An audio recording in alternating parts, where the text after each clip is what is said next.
My name is Dr. Jared Cooney Horvath. I'm a former teacher turned cognitive neuroscientist who focuses on human learning.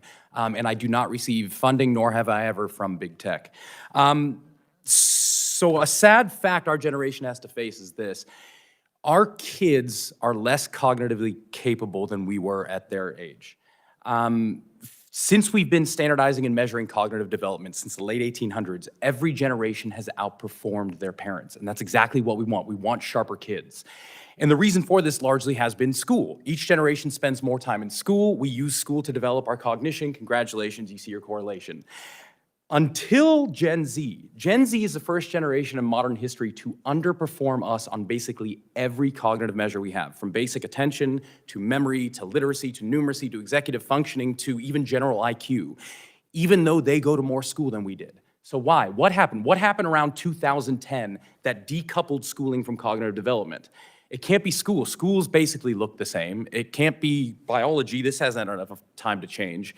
The answer appears to be the tools we are using within schools to drive that learning. Across 80 countries, as Jean was just saying, if you look at the data, once countries adopt digital technology widely in schools, performance goes down significantly, to the point where kids who use computers about 5 hours per day in school for learning purposes will score over 2/3 of a standard deviation less than kids who rarely or never touch tech at school. And that's across 80 countries. Bring it home to the US. Let's go to the US. We have our NAEP. That's our big data.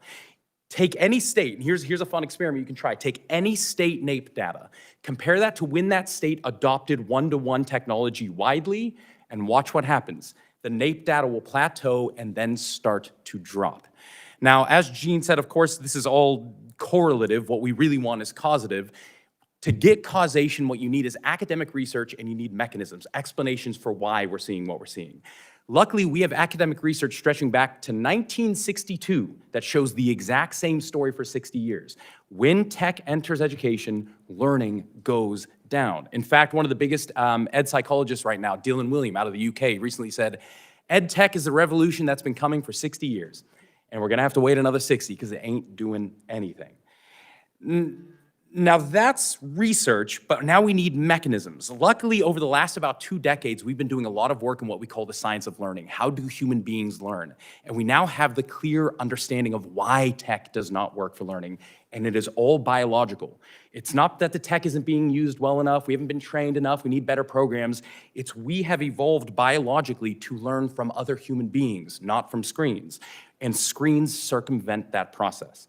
I won't go too deeply into the mechanisms, they can get boring, but just know they're there if you want to talk about them. So that leaves us with 2 options. Option 1, when you know something is wrong, do better. So we could just say, hey, mea culpa, get some of this tech out of schools, go back to what we know works, some analog methods, cool. Or 2, we could redefine our terms. We could redefine what it means to be an effective learner. I want to end with one quick story here. Think back to your childhood, to your schooling. I guarantee all of us at one point took a test on reading comprehension. And the way it looked is this.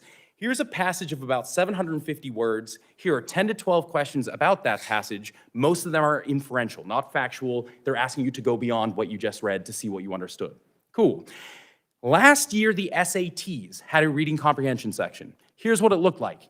Here is a single sentence of 75 words. Here is one question, fact-based, about that sentence. Next. Here is another sentence of 75 words. Here is one question about that sentence. Next.